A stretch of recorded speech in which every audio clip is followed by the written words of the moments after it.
How is sleep disordered breathing related to bedwetting?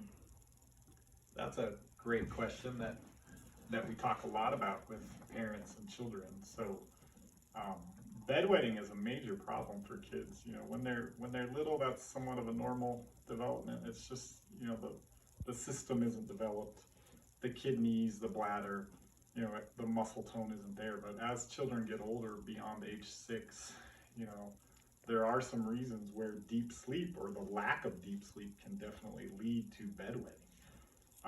A few reasons for that. One is that in deep sleep, there's a hormone produced that actually decreases the production of bladder. So if a child is getting deep sleep, they actually decrease the production of urine, so they have less of the need to go to the bathroom at night.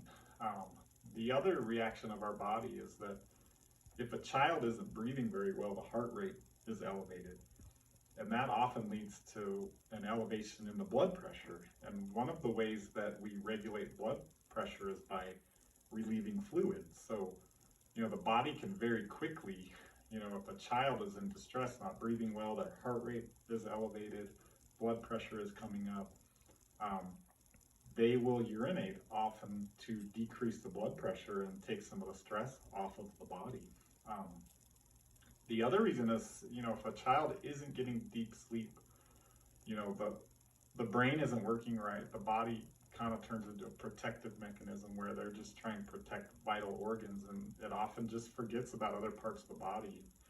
And one of those is the bladder and the muscle control of that. So, these are some of the common things we see in kids. Um, there can be other issues as well with intestinal issues. Sometimes that can be part of a bedwetting problem. So it's not always the root cause, but sleep disordered breathing can be a major source of bedwetting in children.